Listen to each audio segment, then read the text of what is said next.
When we understand that, we then learn to do one thing at a time.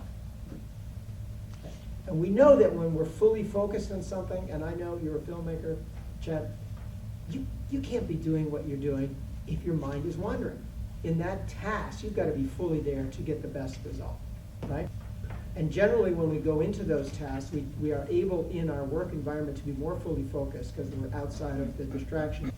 But even in our work environment, we can get distracted if some big problem arises that pulls us away.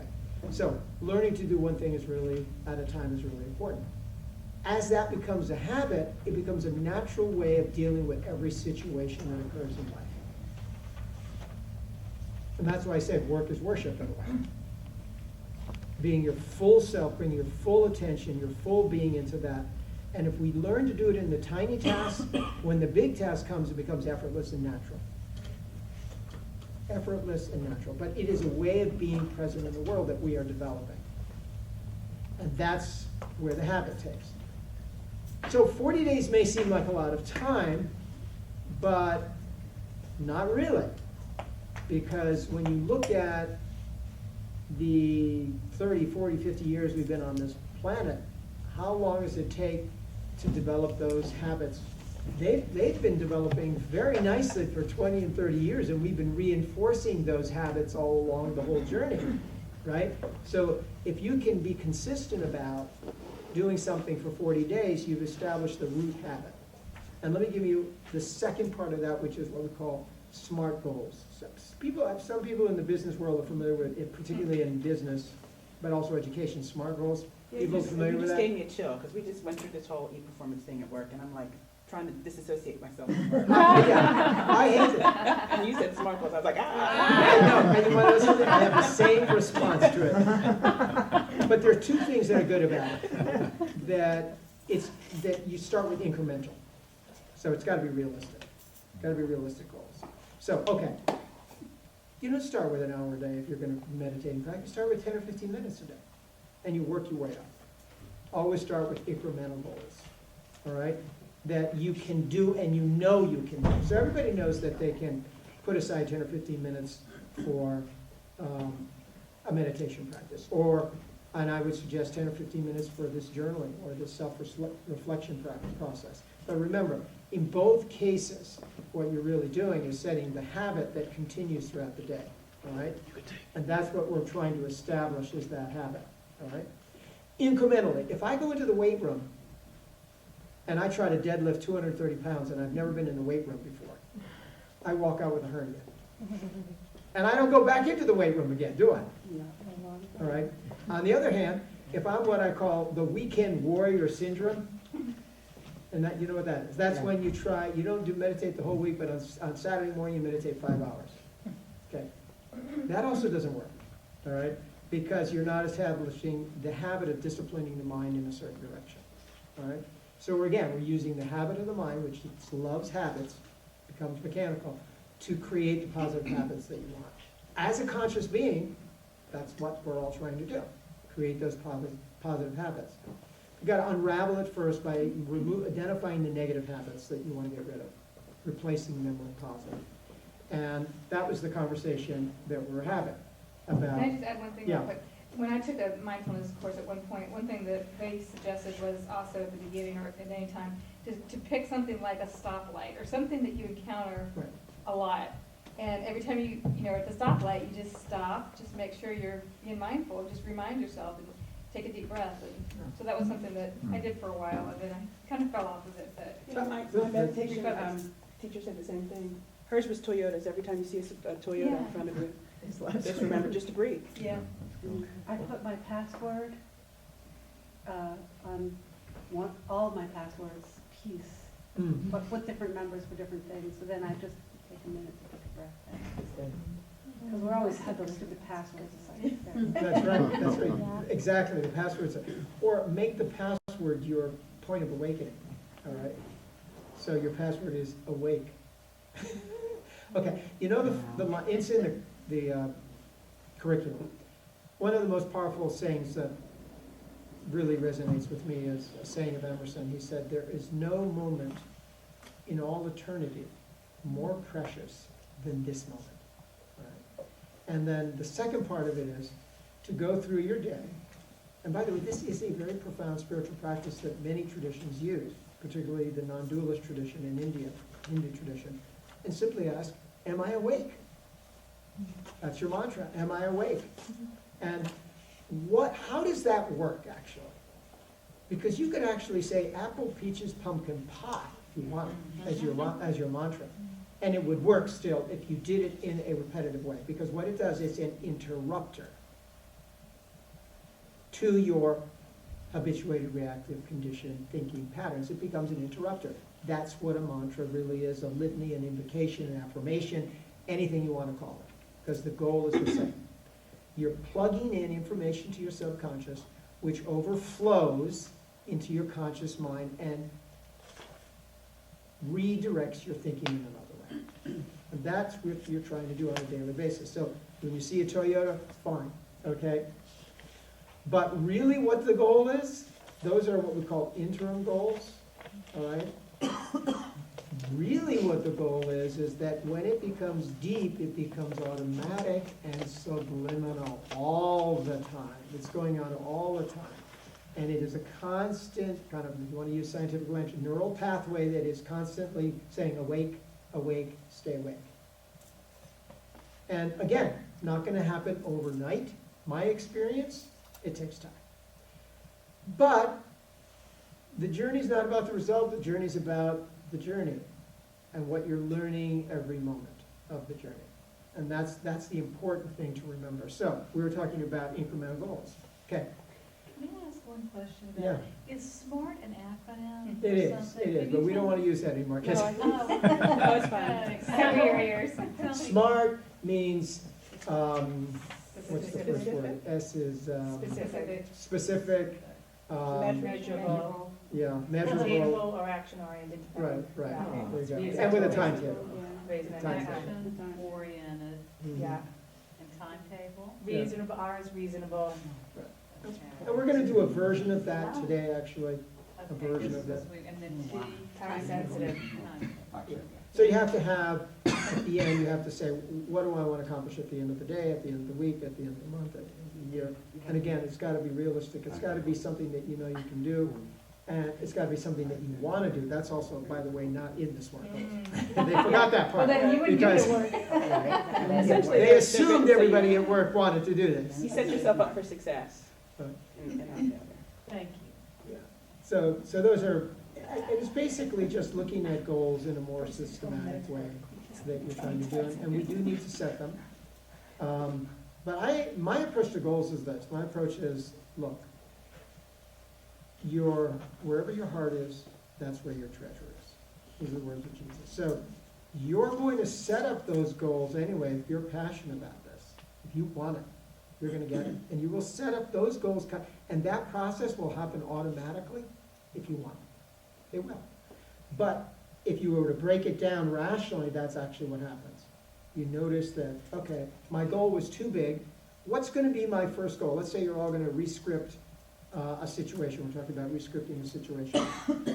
All right, we looked at that dining room situation illustrated in the two scenarios. So how are you going to rescript that? Well, you got to go back and say, what am I going to do differently that's going to give me a different result, right? Because if I don't do anything differently, I'm going to get the same result. So I'm going to literally, when I say rescript, I mean, what am I going to do differently in the moment that is going to alter the outcome of that event, all right?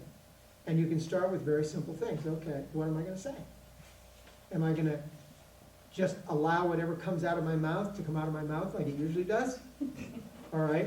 Or am I going to say something that reflects a much deeper approach to this situation? Bringing a conscious decision to say something specifically that will address those issues. And we call that conscious and compassionate communication. Conscious and compassionate communication. I do a whole retreat on that, and it's because there are so many pieces to that also. And the first piece of it, coming back to your question, is emotional self-awareness. If we're not emotionally aware of what we're feeling in the moment, then whatever we're going to say is going to be colored by those emotions. All right? Emerson, I love Emerson. Go back and read Emerson, he's wonderful. He said, what you are is speaking so loud, I can't hear a word you're saying. Right? That's emotional self-worth. We're saying all the right words, but we're not meaning it, because we're not emotionally aware of what we're saying. So we gotta start with emotional awareness. And that's back to mindfulness, that's back to being, and the other piece that you brought, which is really important, and because this helps us all, is she was talking about trying to make a situation better is different than judging yourself when you fail. It's not like you're not trying to make every situation better. We want to approach every situation trying to make it better. But we don't want to judge ourselves if we're not living by creating these false expectations about how successful we should be. All right? So the piece that I wanted to add to that for everybody was that the approach that we take in this circumstance is that the mind is always going to head down the road of negativity. We have to kind of assume that, all right?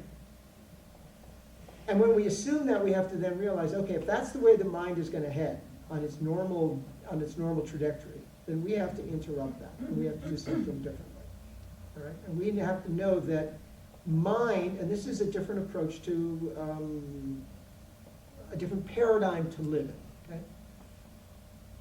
The reductionist, materialistic approach to mind and consciousness, in my mind, doesn't work.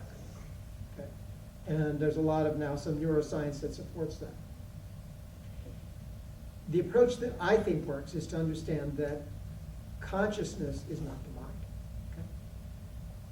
Consciousness is the power that works through the mind. And the brain is the apparatus through which both of them work.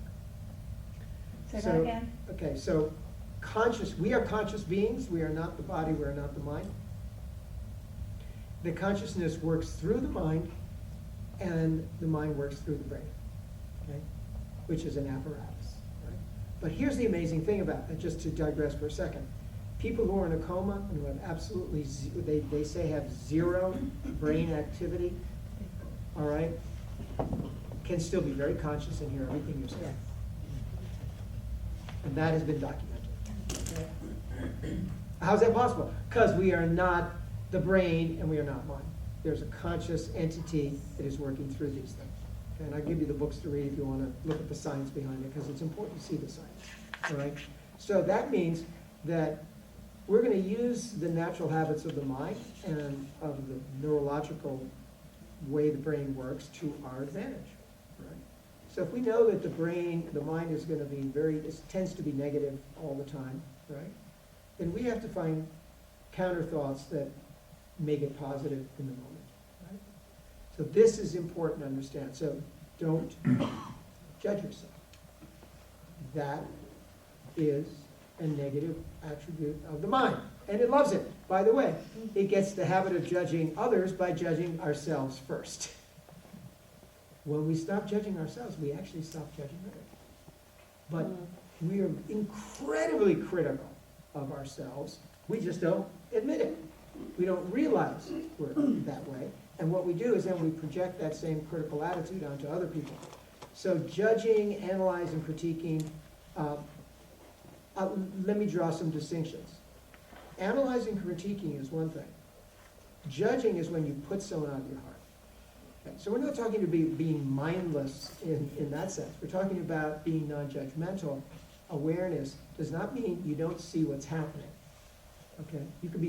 You're incredibly tuned in to what is happening, but you're not judgmental and you're not pushing anyone out of your heart by that judgment. All right? That's that place where increase of awareness starts to come. So, yeah. So that would be where the let it go goes. Yeah, definitely. So the emotional, once you break through, you can grieve, whatever you have to do to go through that. And then to be self-aware, you say, okay, it's time, let it go. Right. If it's feeling right. If you really let it go, it will feel right. But that can take a long time. It can.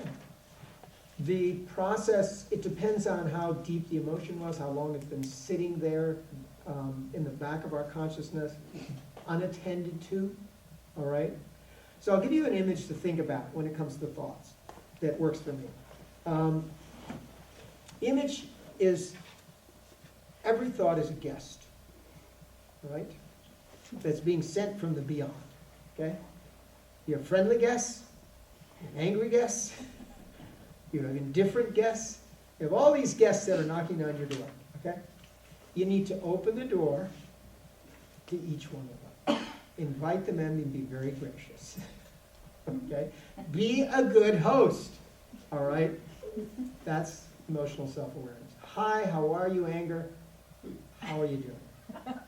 Come on right in, yeah, tell me all about it.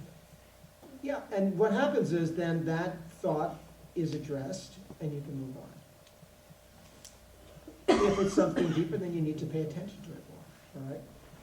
But what happens is that because all of these people are knocking on the door, eventually they just knock the door down. And there's nobody in the house listening, so they start tearing up the house. That's kind of the image that really is what's happening. And that's where we get the emotional confusion. There's so much going on there, so much distraction that we can't really deal with any of the emotions. At that point, we need just to pull back and leave the situation to get some clarity, so we can defocus. So in a situation when, let's say, your daughter, because that's close, it's not somebody you can walk away from. Definitely not. So your daughter is, whining and on about the drama in her life, and she said this and he said that, and she's angry, and it's just so toxic, but I feel like I have to listen, but I'm half listening because I feel like it's such an aversion to it, you know what I Right, mean? right, But yet I don't want her to feel like she probably senses that, She you does. know what I mean? So Totally, how can I fully listen? Like she's just throwing up on me, how can I fully sit there and embrace it, Like, Love her for who she is in the moment. We forget, we weren't too much better than that. Maybe we were worse, Yeah. all right? So we forget that. We forget that we were all children. We all went through this. And that if you listen deeply, you'll enter into her pain. And it won't matter what she's saying, but you'll help her just by listening. She's trying to find the best words that she can find to express whatever she's going through. And she needs someone there to be, someone to get her out of that space.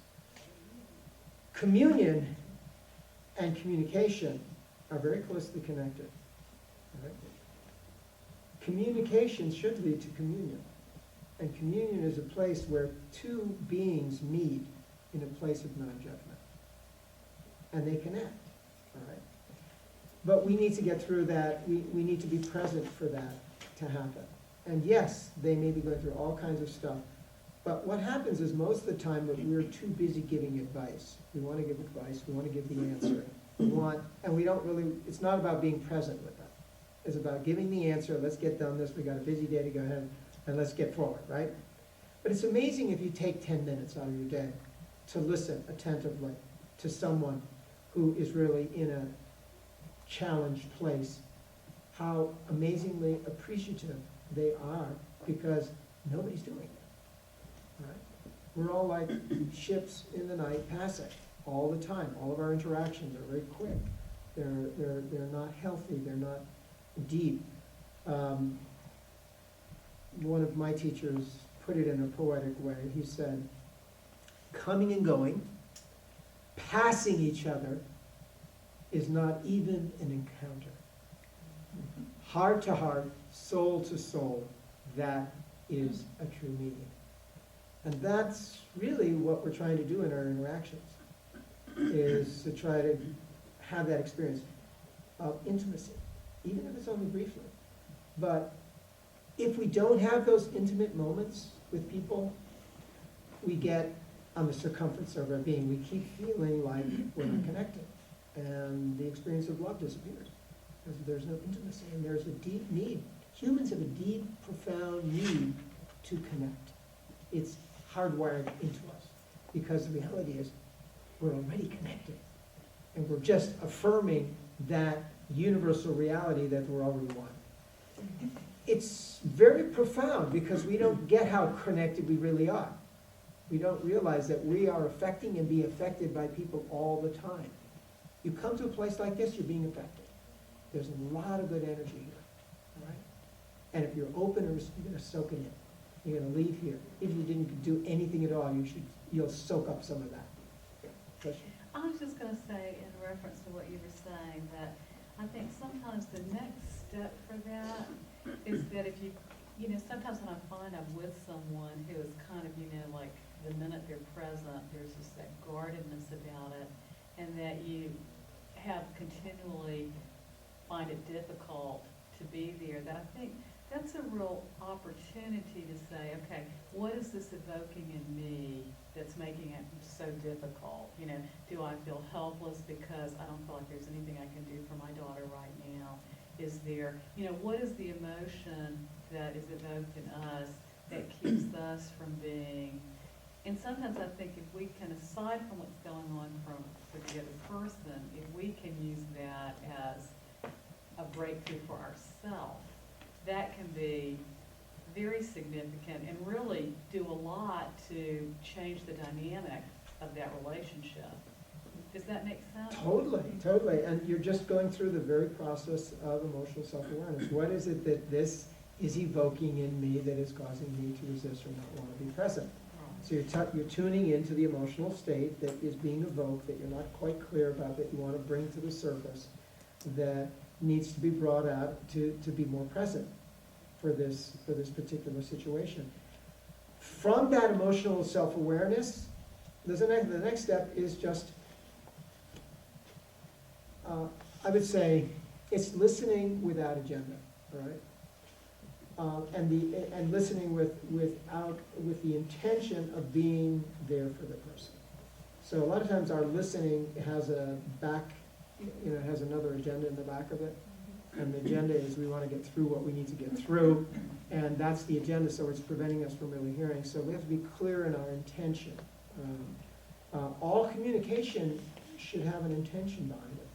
And if we're talking about communication at this point, I would say that there's a litmus test between all communication. We should not just let whatever's coming out of our mouth come out of our mouth.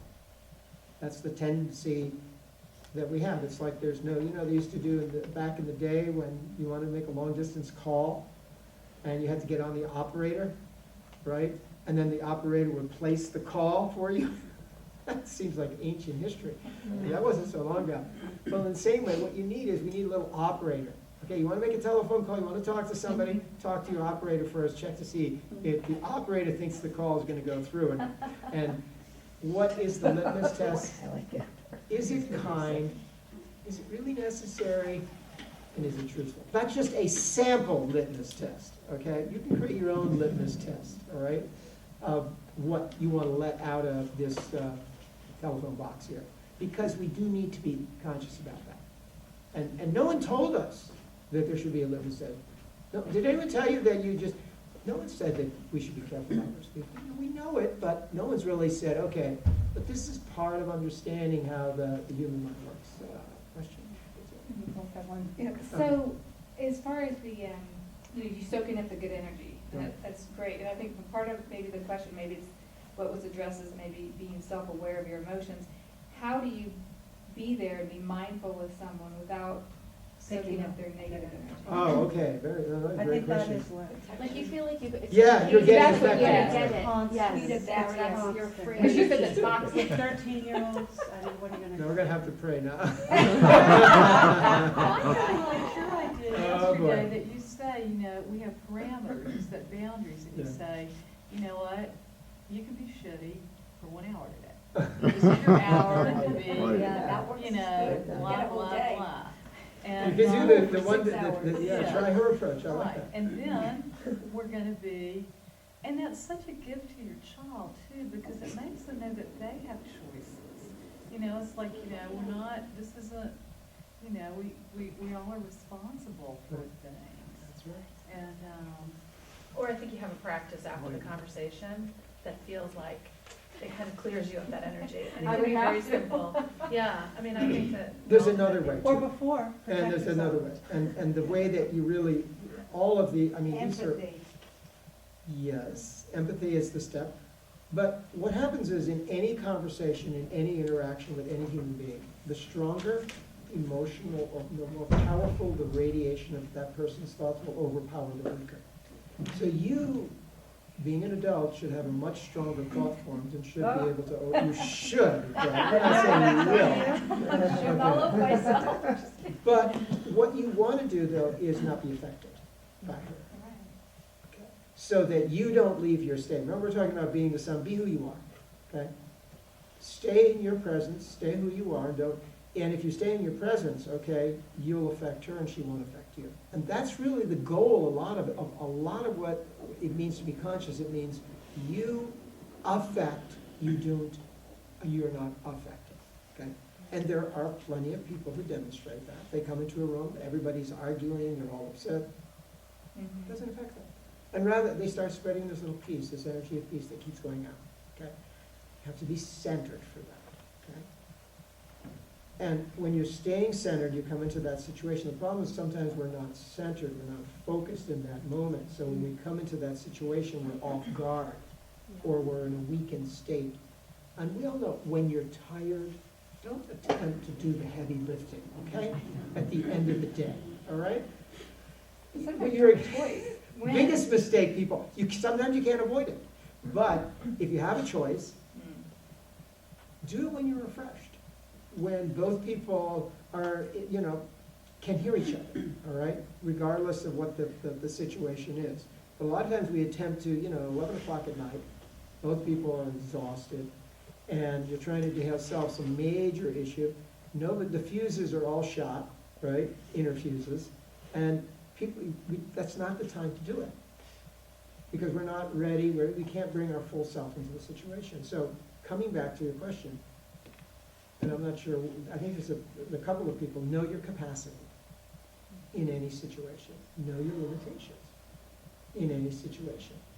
So that you know where, look, I am good up to this point, and then after that I need to kind of back off because I tend to get reactive. But don't accept your limitations, but know them, push the envelope a little bit every time further. Right? I think we make a lot of mistakes when we're just not aware enough, back to self-emotional awareness of how we're feeling, and we can't say, okay, I just need to take a breather from this. All right? Can we take a breather and come back in 10 minutes? And it's amazing, in the midst of an argument, which can get more and more reactive and more crazy, you just take a breather, and so you come back in 10 minutes, and all of a sudden, it's like the problem disappeared. Because you're bringing another awareness back. And that stuff kind of passed on. You defocused from that and brought another awareness. These are little tips that I call it a precise living. Making precise, and to tie it into where we're going to today, adjustment and flexibility. All right? And how to make yourself the master of adjustment and flexibility, because that's all the gurus in leadership training, all right, and in transformation, and all the teachings in the spiritual schools of thought that you talk about, all talk a lot about being able to be flexible in the moment and know how to make good adjustments to every situation, creative adjustments. Humorous adjustments to the situation that pulled you out of that, dead end. So we're going to talk more about that. But let's take a few more questions because I think we have, One thing I still struggle with, and I think sometimes with clients, is that idea of judgment, can push people out of their hearts. But when you have what we talked about a little bit on Friday, the idea of justice. Yeah. And I struggle with that even, for myself, but also for clients. So say a client comes in, her husband was abusive, we work through, her getting out of the marriage, and yet now the ex-husband is verbally, mentally abusive to the children. How she, I over-identify with the anger and the idea of justice, and how those kids come back home saying, Dad said I was a loser for being in the play, or all these terrible things, and how how does she let go? I mean, if I struggle with this, how I can help my clients, because I get that when there's a lack of, with kids, it's definitely a trigger for me. I know that's like when I feel that there's injustice to children, that is my big area of, I can't seem to let it go. So how do you, Well, suggestions for that? okay. The one thing that we all have to realize is that we can't control every situation. Mhm.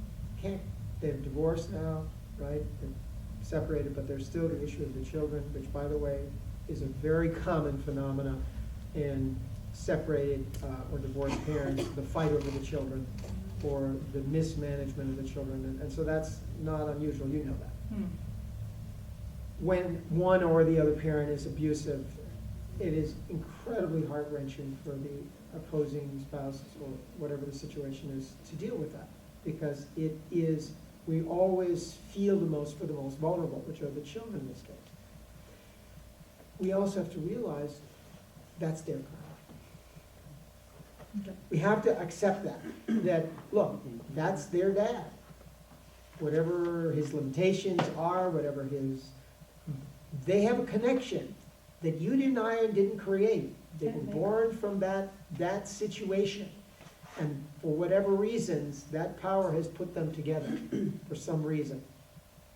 And we don't want to exacerbate the situation, but we know that you cannot demand that that parent just disappear from the situation. All you can do is, if the channels of communication are open to that parent, to hopefully get them some counseling and then give them some perspective on what they're doing to the child. But a lot of times that even isn't possible, you know? Sometimes they won't even take your telephone calls, let alone, you know, your suggestions, right?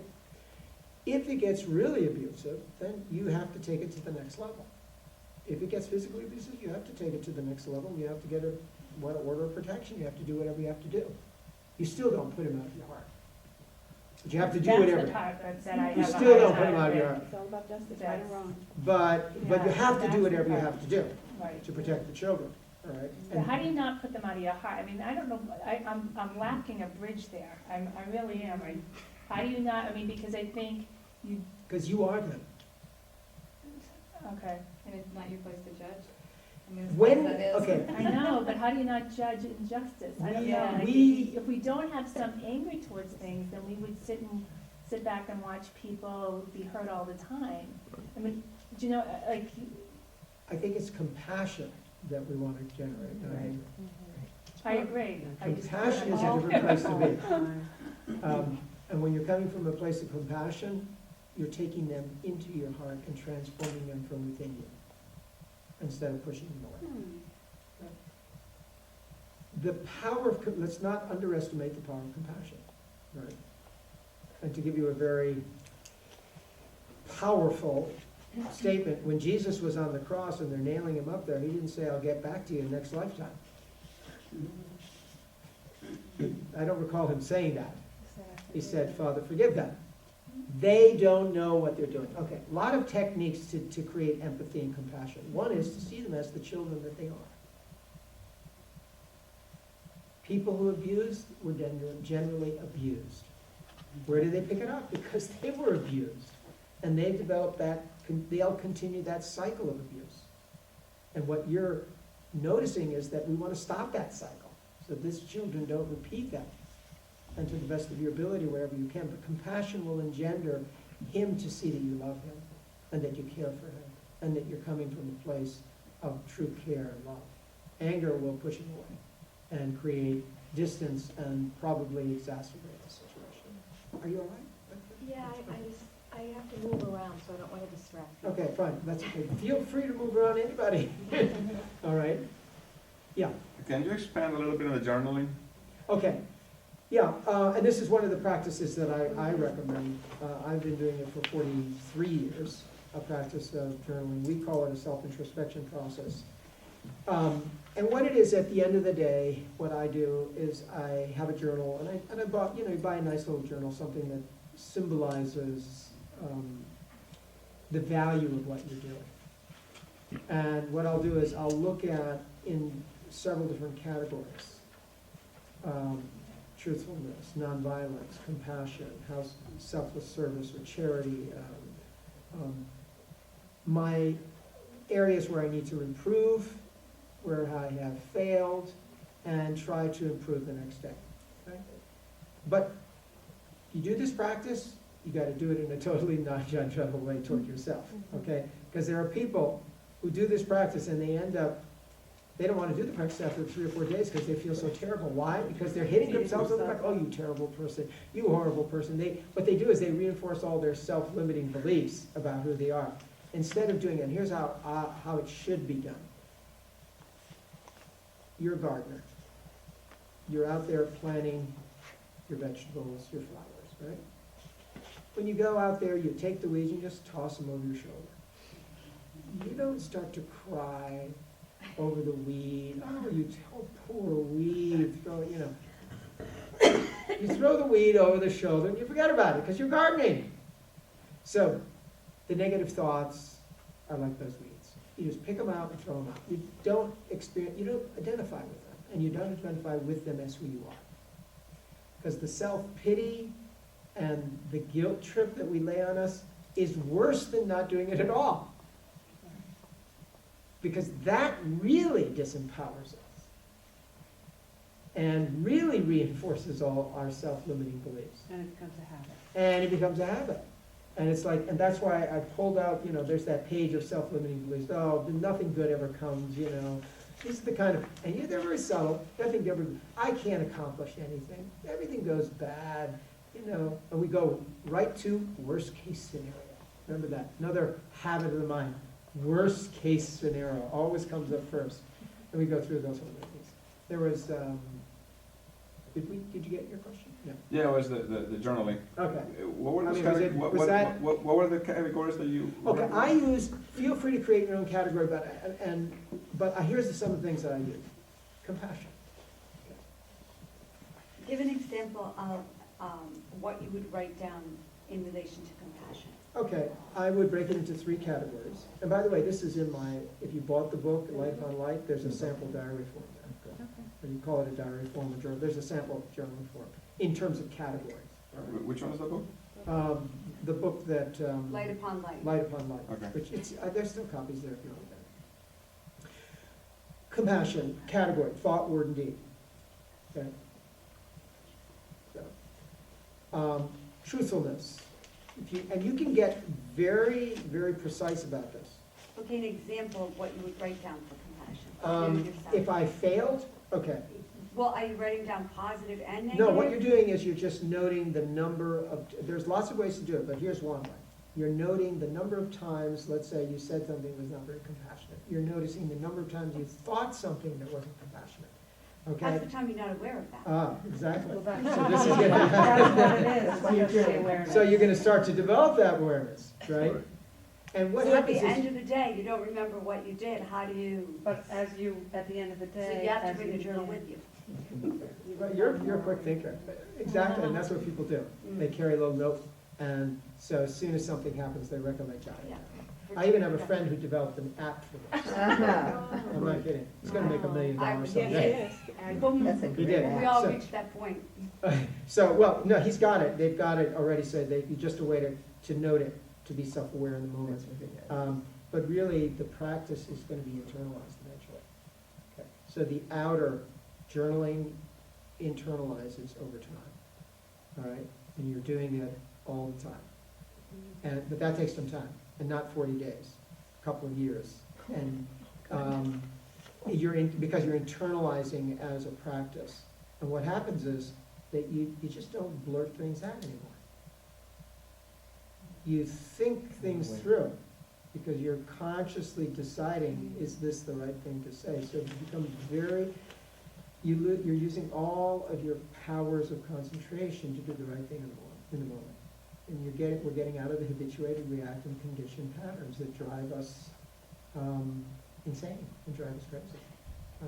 Let me go back. Where was I here? The journaling, right?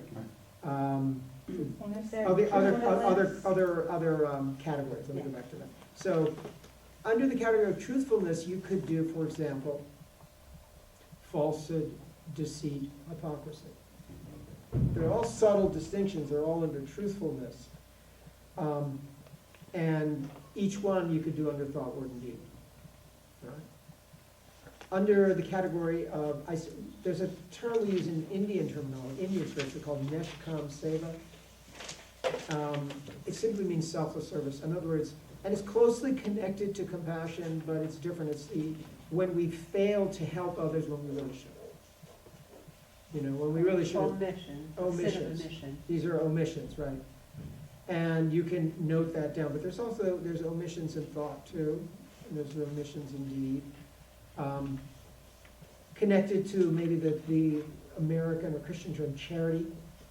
And you can also say love in action, you know, it's the expression of love in action.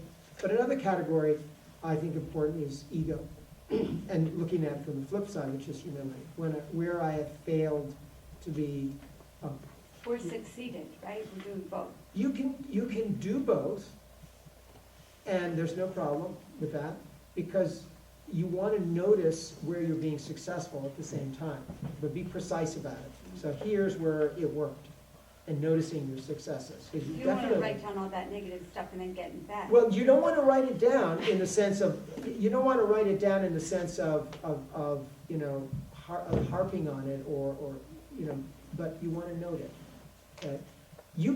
There are lots of simple ways to do it. In the book I showed that a diagram, you can just literally count off in a box how many times it came up in a day without harping on it, because that's the danger. As I'm saying, you don't want to harp on it, because if you harp on it, then you're just reinforcing it. But you want to note it. And you also want to, noting the positive where you were successful too is going to be part of the transformation process, because you want to go back to that place and say, where was I successful? That's always where we start, from the positive. But another category, as I said, is humility. Pride of wealth, pride of position, pride of power, you know, or intellect. So these are categories, but you know, ultimately you can work on any category you want. I suggest my experience has been most successful when you pick a particular focus for a month and continue to work on that until you see improvement. And you will see improvement if you work on it. You really will. And you keep using that 5-step process we're talking about to see improvement. And it will occur. It can occur in 3 days, it can occur in a week, but in a month you'll gradually see improvement and the change of those behaviors. No doubt about that. I haven't seen anyone who hasn't, if they were sincere about it, all right? You know the joke about St. Augustine? So he's praying to God, he said, oh God, get rid of lust. I can't stand it anymore. But not quite yet. Okay. So make sure you're not doing that kind of change, all right? That's the kind of change where, you know, you're doing it because somebody told you to do it, you know it's the right thing to do, but you're not ready for that. All right, so pick something that really makes sense for you in the moment, and that's going to alter your daily behavior, that's important. Yeah. So the same thing like with self-awareness, if you pick one thing, it'll carry over into other things. Yeah. That's what you're saying, even journaling. Depth is breadth. So you don't have to go Absolutely. You every- can't, and again, back to the practicality of when you leave here. And there is a handout, there is a thing that we actually want you to sit down for, we'll do this in a few minutes, to jot down what your game plan is, you know, and where you want to work, where you want to put your attention for the next month, and how you want to address that. And that is important to do. And in terms of the science of goal setting, it's important to write it down, because you're objectifying it, all right? And it's not up here. My own experience is that the minute I write it down, it's like it becomes a reality. When it's up here, it just mixes with everything else that's happening up there. It doesn't seem to have the same power when you actually write it down as a goal. And maybe even if it's something positive, throw it on your refrigerator door or somewhere else that you're going to see it all the time and constantly remind you. It's an aspiration. And reaffirming your highest aspirations is the greatest thing that we can do, to consciously bring that aspiration. Even thinking about that aspiration will bring you joy. That's the amazing thing about it. Just even thinking about that positive aspiration will bring you a certain amount of joy. Manifesting it will bring a whole bunch more joy. So could you also use journaling to help eliminate the self-limiting beliefs? Absolutely, same thing. That's exactly what I do all the time. That's exactly what I do. And I was telling you from my experience of being the president of my spiritual teacher that we just don't realize how deep the self-limiting beliefs are. But start with the phrase, the word is impossible is found only in the dictionary of fools. Start with that. And I truly believe that. I truly believe the word impossible should be eliminated from the dictionary, particularly people who want to transform themselves. I mean, if you're working with that belief system, it's going to be hard to work. So what do you would just like acknowledge how many times you have that thought throughout the day, and then maybe see how you can disprove that? And so you're acknowledging the thought, we're all talking about acknowledging it, okay? And actually the internal process is this. A thought of anger. Acknowledge it, that's not me, that's not where I want to go. Okay? And so you're disassociating with it. And the amazing thing about consciousness is the minute you say that that's not you, okay, you've created the gap between you and that thought. From a neuroscience point of view, now it may come up again, but what's happened is you've already created a space, a gap between you and that thought. It'll come up again. What'll happen over a period of time, it gets less and less and less and less. So Ram Dass had a very interesting image that he described his journey. He said that he used to have, when he started out on the path, his spiritual journey, he had these huge monsters of anger and greed and lust. It was like, there were these huge, just over his shoulder all the time. And over the years, these huge monsters turned into little schmooze that he little pat on the back here and then trick them off and something. I thought it was cute. Anyways, so they were still there, but they were like so weak that they had no power over them anymore, and he could have a little conversation with them and then move on. And that was the difference. So they had no power over him. They could not shake him from his space. And then eventually they do completely disappear. And they go away because you're not feeding them. You're not giving any energy to them. Yeah. Yeah. I'm still a little confused, because I thought a journal was, and I used to do this, you get up in the morning and you write, I went food shopping today, and then I went to pick up my son, and just document everything I did all day. So you're saying just write down the words, I was angry today? Okay. What it is that journaling has many functions for different people. And I'm defining the word journaling here in this sense of a self-introspection journal, okay? Self-analysis journal, a mindfulness journal, if you like, which is very different than like a diary that you might be keeping, like in a diary, travel log diary, or just writing whatever you did during your day. Okay? So this has a very specific focus to it. And not that you can't also just jot down what you did during the day and things like that. You can do that too. But this has a very specific focus of developing mindfulness and building in these qualities into our daily life. It has a very specific focus. And it does work. It really works if you take it seriously.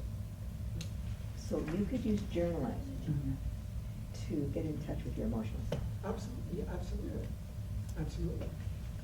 And as you do this on a regular basis, it becomes an internal process that is going on all the time, all right? The Sufis have a very interesting term for it, and I love it because it kind of summarizes a lot of what we're doing. They call it guarding the heart. Guarding the heart. Why do they use that term, guarding the heart? Because they're saying this heart is a sacred, this place of consciousness is a sacred place. So the heart is considered the consciousness? Yes. And right. then you're guarding it from your emotions that are just, that exactly. You're guarding it from the negativity of the mind and the emotions that come out of that negativity. And so it's like you're saying, this is the throne, this is where my consciousness is, and I'm keeping it, and I'm guarding it. But emotions are good and, there are yes. higher emotions and lower emotions. Exactly. What I'm saying is that you're guarding it from the negative tendencies of thinking, feeling, and doing that enter into that sacred domain. It's just another metaphor that helps us understand this process. All right. And so guarding the heart is something you want to go all the time. It's like when you're talking about guarding the heart of this child, right? It's the same idea. You want to protect them from the emotional abuses that they're going through. And the reason you're experiencing about that is profound, because you have a connection and you're feeling their pain, right? And that is why you have that connection. Just to share a technique that Stephen Hayes uses a lot in terms of how to get separate from the thoughts is, if you think of the thoughts as a series of words, and the words are just letters, you can take those letters and make them into different fonts, different colors. You can sing those words, you can see a karaoke ball going over the words, and when people do that, you know, you can use it even for like people with OCD, there's a real separateness from the words. All of a sudden the words lose their power Right. because they become silly.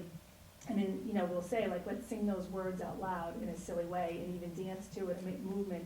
And all of a sudden the words have no more power, you know. So if it's like, I'm a loser, and you all of a sudden you start singing it and imagining it has different color fonts, it can create a real distance from the emotion of the words. Right, and that's exactly what you're doing. You're creating a Yeah. distance.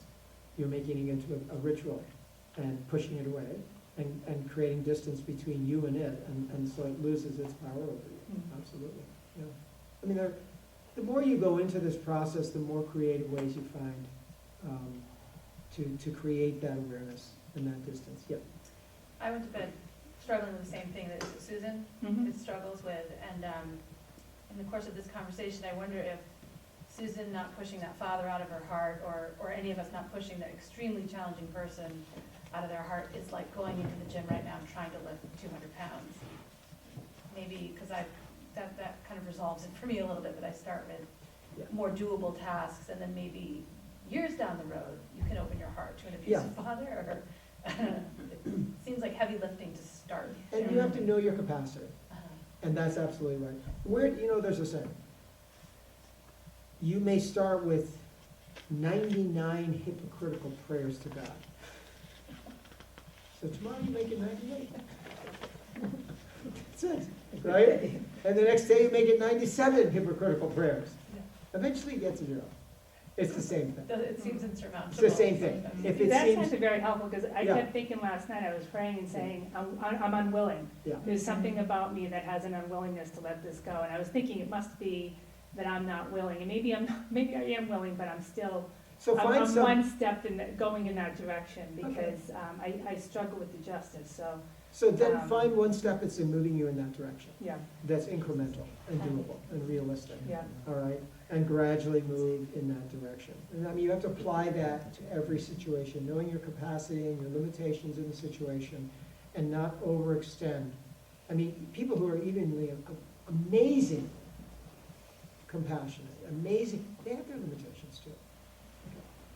Everybody has their limitations. Thank and- goodness. Well, yeah, right, I mean, there's nobody out there. Those would be doormats, otherwise. I've had, I mean, Mother Teresa. read Mother Teresa's autobiography, you see her, she had her limitations, all right? The Very amazing open about it. compassion that person had, and yet there were limitations there too, but she acknowledged them. And she acknowledged the struggle that she had with them as well. And we can learn from that, all right? And that's, again, part of that, not being too judgmental of ourselves, all right? It all starts with being too judgmental of ourselves. And, but in time, it becomes a way of being, where we just, Rumi says it this way, he says, look, out beyond ideas of right doing and wrong doing, there's a field. I'll meet you there. So that's where we want to come together as human beings, that place of not judgment. There's no, out beyond ideas of right doing and wrong doing, beyond our belief systems and all of that. That's where human beings meet, and where we can connect compassionately. And so take it incrementally with what seems to work, right? And find the door that opens you into that a little less. And remember that presence. it's always teaching you. Hmm? It's always teaching you. Yes. And I think that for me, when I come into stressful or difficult situations, it's what is this meant to teach me? And I have to keep asking that question over and over and over of myself. And there may be something that child is experiencing that's gonna make him so strong in the future that you wouldn't even comprehend that that would have been possible. That You have was a to, positive you have to statement. believe that way, because you're faced with so many difficulties that you can't control. You have to believe that they're there for a purpose, and there's a higher good from them, no matter how much negativity is present in the moment. Like, yeah. I mean, think about how many things you've been through in your Yeah. life that, you know, at the time you couldn't understand, like, somebody committed suicide in front of me. And I couldn't understand it at the time, but I've come to understand a lot about compassion and understanding of the pain that some people are in, even to the point to take their lives. And it's very, very hard to be non-judgmental about those situations. Yeah, it's really Very hard, but nevertheless, we need to, you know, there is a beautiful story about St. Francis I want to share with you on this point. You know, St. Francis was considered the, what we call the leper saint, because he was known for his tremendous compassion toward lepers. But before he really went through his own transformation process, he had a tremendous fear of lepers and a disdain and even a hatred for them. If you read his biography. And it was his greatest weakness, and he knew it. It was his point of greatest weakness. And ironically, his point of greatest weakness became later his point of greatest strength. And this is the amazing magic of transformation of God's ways. That what is our greatest weakness is used to become our greatest strength. Because once you've gone through that, you become the best teacher for everybody else. So, who is the best person to deal with someone who's going through alcohol addiction? Someone who's going through that process and knows every step of the way and can guide you out. That's why they have sponsors. People that have been through it. Same principle here. So we never know, all right, how things are going to work out. Things are mysterious, all right? Just be open to the mystery of it as well, because you never know what the outcome is going to be. You never know what the outcome is, and we can't control that outcome. You know? And I have been very judgmental about suicide before that, because somebody else I knew did that. And I was very judgmental about the woman that was involved with him. Very. And I loved her too. I love them both.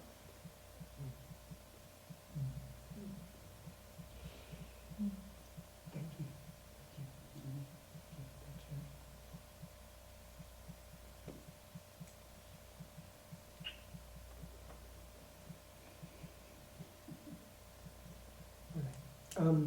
What I'd like to do is, Quick fire break? What? Can we take a quick fire break? yeah, we can, and actually, that's what I was gonna do. I was gonna ask you, do you wanna take just a 5-minute break and come back? I don't wanna miss anything, yeah. Why don't we do this, why don't we take a little break, and when we come back, what I'd like you to do is to sit down, and there's this little goal setting, narrowing in, focusing down handout. Feel free to do that, I'll put some kind of contemplative thing, and we can just, it's a good place to come back to, and just, that's gonna kind of ground what you wanna do in the next 30 days, or 60 days. So let's come back in 5 minutes, 6 minutes, and then we'll start with that, and then we'll come back. Is that all right? Thank you. Great. That point where you really want to focus on a specific situation, then go right to that. And then if you have a few extra minutes, start thinking about how you're going to restrict it, and what you're going to do differently. So you get it right down to the nitty-gritty. So let's take maybe 5-8 minutes here. What page is that? What, 16. Yeah, it's page 16. Again, that's just a form. Don't be restricted by the form. Use it. But if you're at a more kind of advanced level of really focusing in already what you want to do, then go to that, all right? And just use the back of the paper. Yeah. And it starts with the body, right? So, you can feel some of those kinks getting out of there in the same way we're getting rid of some of those emotional kinks and lack of flexibility.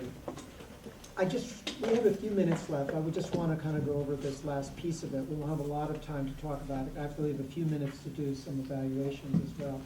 But I'm here afterwards for at least an hour. And if people want to chat, I'm not sure if they're going to use the yoga room here or not, but we can chat in the hallway or in the space over there. So, flexibility and adjustment. Why is this like the linchpin around everything? Because what's going to happen is when you go back into your everyday life, you're going to get curveballs. You're going to get situations that throw you out of your center. And there are two ways to look at that. Either that's a curveball, or that's actually part of the curriculum.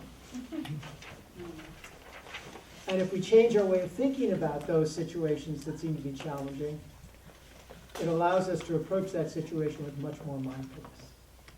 So it's back to the idea of the hurdlers who understand that this is a hurdle race. That's part of life. All right? And that we should not be afraid of those storms that may come, because they're also part of our life.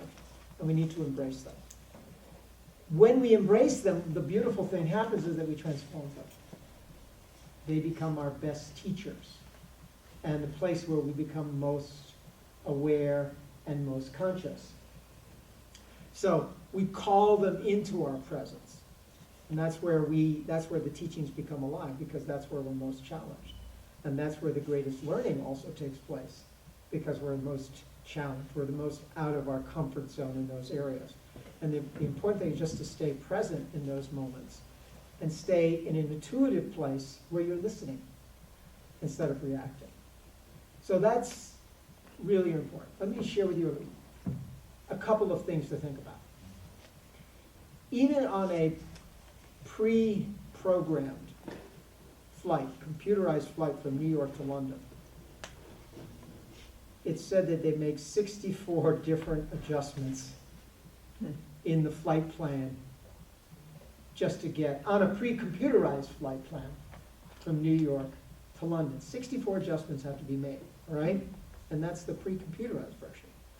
So what we're learning here is that adjustment is really the secret to this, making all of this work. So I want to share with you a personal story. I was in India with my spiritual teacher, and one of the things he said, which I wrote in my journal at that time, was life is a series of interruptions, and happiness is adjustment to them. And when I wrote it down, I didn't pay much attention to it. It was not that important. It didn't seem earth-shakingly significant at the time. And I just wrote it down. I came back from India that year with many goals and aspirations, and kind of a real gung-ho attitude that I was going to make all these wonderful changes, right? That we're all thinking about, right? And I came back and I got hit with a really big curveball. I got amoebic dysentery, which I had contracted in India. And I got so weak that I couldn't even stand up. I was just literally sleeping all day practically. I would stand up, I would get so dizzy that I'd have to sit down again.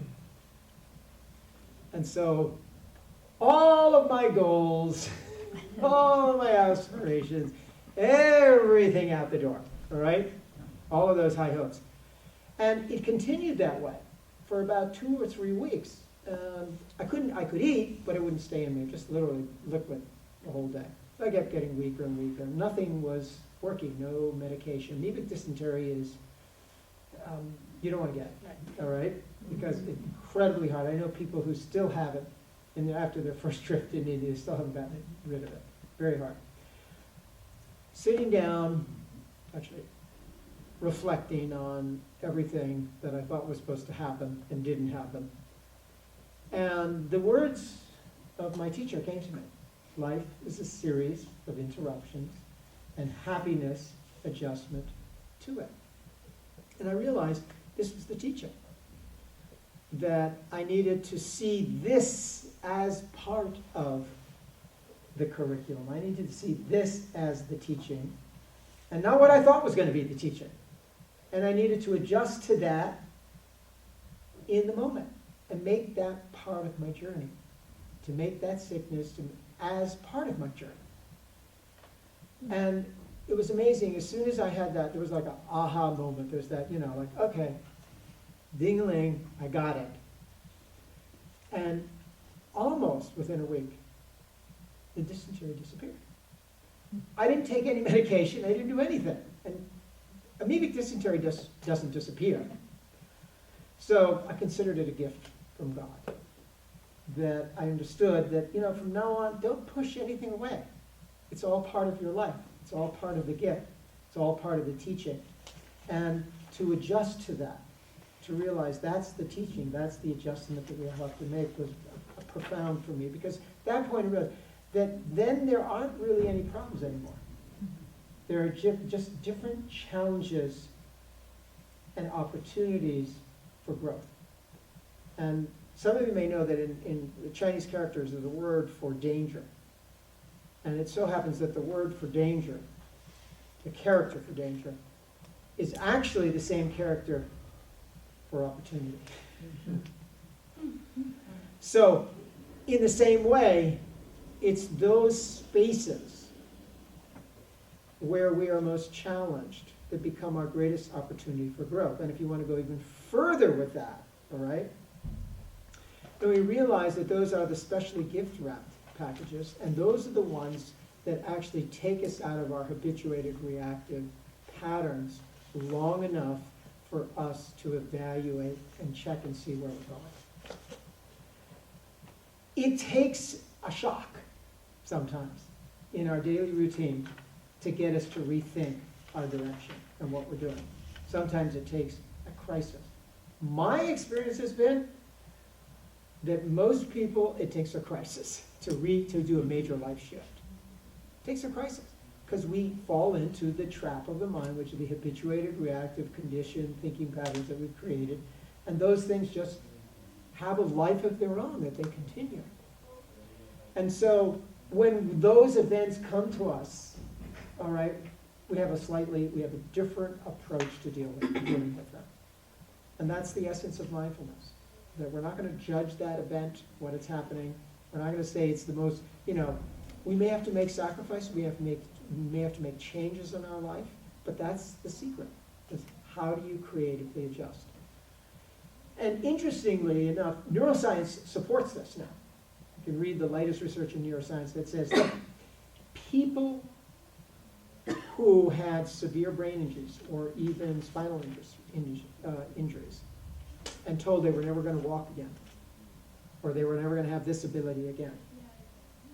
Because previously we were told that the brain cannot regenerate itself. This is what previous neuroscience said. That if you have a spinal injury, you cannot regenerate those cells, and that's it, you're finished for life. And then, in the last 10 or 15 years, a bunch of studies have come out in real-life scenarios in which people who were declared absolutely paraplegic for the rest of your life now have developed the ability to walk and talk and communicate, things that 20 or 30 years ago they said absolutely impossible, it's for life. And what they found is that the brain regenerates itself. Even the brain, which is said to have never been able to regenerate, now we know that it too regenerates itself. That all new neural pathways are created that may have been cut off or may have been blocked. So we have this capacity, this amazing capacity, to regenerate ourselves, even at the brain level. And that's the good, positive news that neuroscience is giving us. From another point of view, Does it happen only to the people who believe it can happen, or the ones who thought that there was no way out to stay in the no way out situation? Okay. Are you talking about the people who said that it could happen to people that there was no way out? Right, those who firmly believe that they couldn't get better. Well, even if they firmly believed they couldn't get better, they probably wouldn't have tried to get better. But it happened, what happened was there were doctors who said, well, let's work with this. And the doctor said, I believe this can happen. The patient then took on the experimental faith of the doctor and said, let me go forward with this, all right?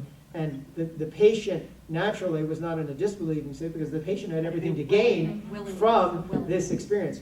But you can definitely, if someone didn't believe this were possible, they probably wouldn't have even gone ahead and tried to change, right?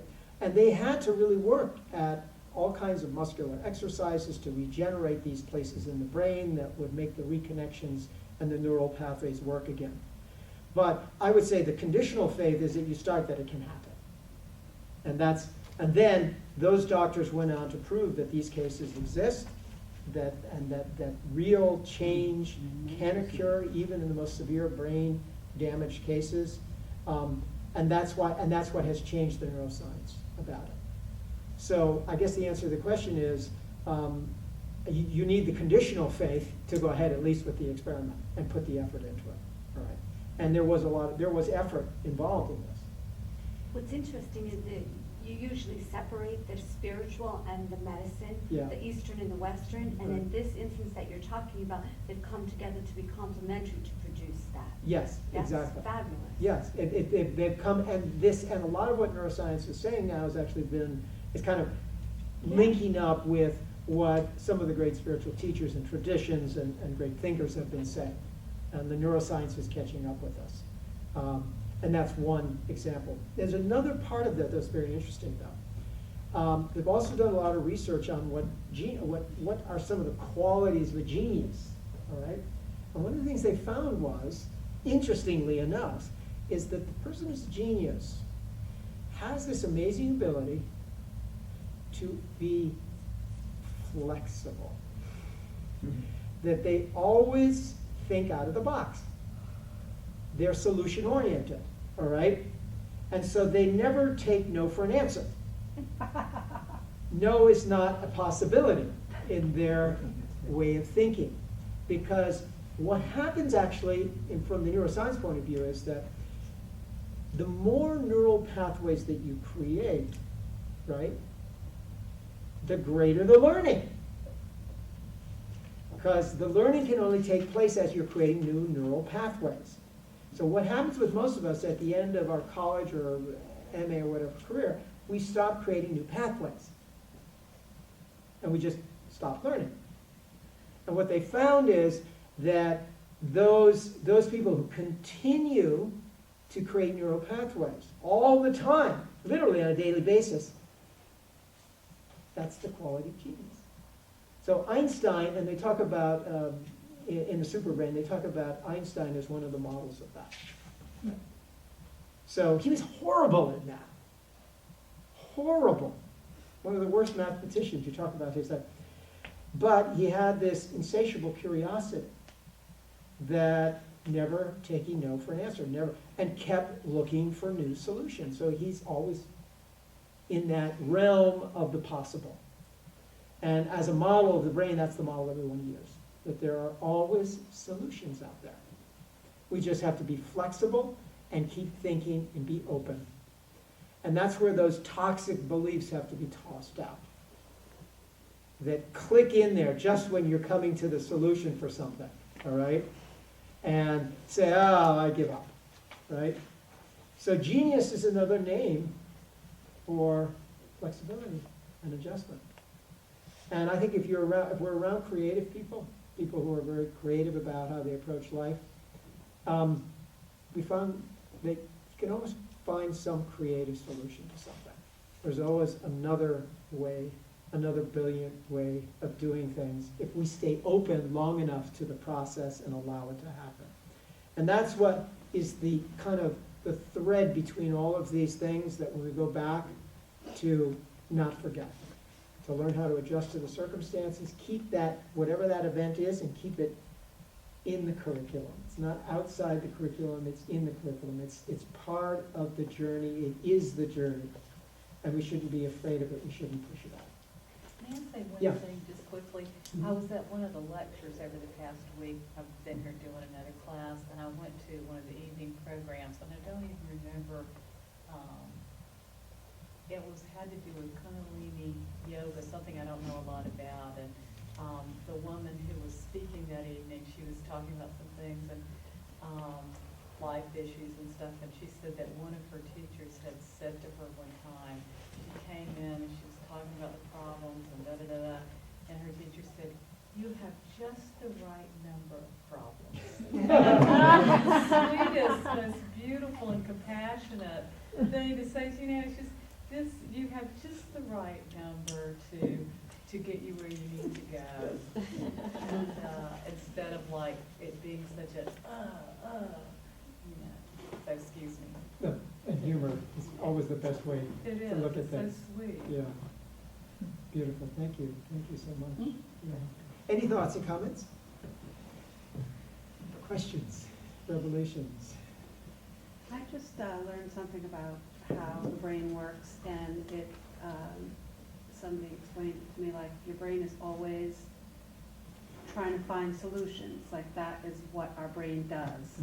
So if you ask the right questions to yourself all the time, Yes. it can be really helpful. Well, and there's a technique for that too. Just to touch on that briefly. Okay, you're dealing with a difficult situation, the answer's not coming right away. And this is true of memory too, by the way. We all have perfect memory, we just don't all have access to it. Okay, but you can access your memory, all right? A typical toxic belief or limiting belief is that when I'm getting older, I'm gonna lose my memory. When I'm getting older, I'm gonna get worn down and I won't be able to do the things that I used to be able to do. Not true. Not true, just not true, all right? But we limit ourselves because that's what it's, oh, you get old age, you're gonna lose your memory, you're not gonna be able to do this, you're not gonna be able to be creative, all right? Those are all limiting beliefs. But what we wanna do is we wanna send a message to the mind. So you say, okay, you got a problem, okay, before you go to bed, put that message into your inbox and send it. And what happens is the subconscious starts to work on it. And if you're open and receptive, you'll get the answer. It'll come to you as a flash, all right? And Emerson talks about this. He says the thoughts that come without thinking are always perfect. So you're putting it into that supercomputer, and if you really want, it'll come. It'll come in a dream, it'll come in a vision, it'll come in a flash, and it will come. We just have to wait for it. It may not come when you think it comes. But one way you know it's the right answer is that when we talk about intuition, intuition is the mind working at a higher level. And it's doing the work for you, all right?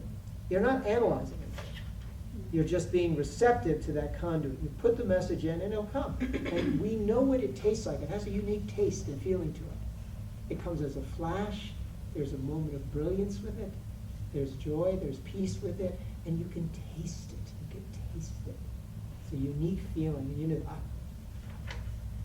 And that technique, we need to develop. The more you use that, the more it comes. And the more intuitive you come. My wife is very intuitive. And it's a gift.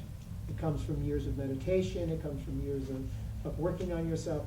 And she'll describe herself, it's like a gift. It's just all of a sudden, the answer comes. All right? And it is always right.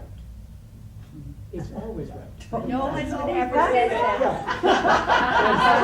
Yeah. We have a little system. We have a little system. I said, Witnesses, we've heard it. we have a little system. And I said, was this feather up? And feather up means, was it coming from up there? And if it was, no argument. No, discussion over. All right, discussion over. That's it. And we just go with it. That's it. So we have to trust that, but we can develop that, is what we're saying. This ability to be flexible and adjust in the moment, we can develop it, and that's important. So just before you go, I am required, and I also would like you to, there's a little evaluation form from Kripalu, which I'll take a few minutes. And I have a little bit more larger one, but go really quickly, you can just check things off. Would you mind doing that? And let me just say that if you put, if there are segments of this program that you wanted, piece of it, or not, not the whole thing, but if there are segments that you want, just put your your name on the bottom, and we'll send it to you, or put it on a back piece of paper. You don't have to put it here, and you certainly don't have to put your names on this, all right? So let me just pass these around there too, and take a few minutes to do that. So that'll send around this way, and this will send around this way. And you can just give me on a piece of paper, if you're interested in getting any segments of the weekend retreat. And as you're doing it, let me just say how much tremendous joy it has been for me to be here with you this weekend and connect on so many levels. And you're an amazing group. It's a tremendous gift for me to be able to work with people who are so sincere and so amazingly committed to your journey and to being mindful and aware and compassionate and loving human beings, because we're all learning from each other. And I wanted to end with the words of my own spiritual teacher. He said, there is a divine purpose behind the life of everyone who comes into this world, that no one has been created for nothing. We have something to learn from everybody, and this is the mystery of humility. So thank you so much, and blessings to each and every one of you. I look forward to seeing you soon somewhere. No goodbyes, only farewell and, well, fair. Thank you all.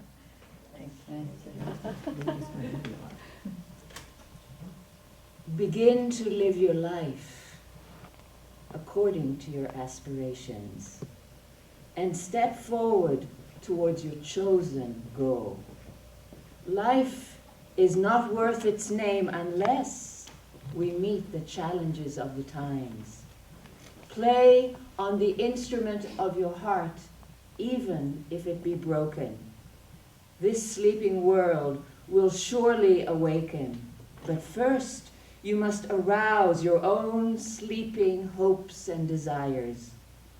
Why complain of the darkness, O Darshan, O friend? Instead, illumine the lamp of your own heart.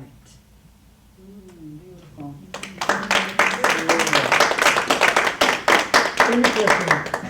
It's in there. You don't have to copy it down. Thank you. That is amazing. It's like writing. Thank you all. Thank you. Oh, thank you. Thank you. This is inside. Inside. Beautiful. Yeah. Oh.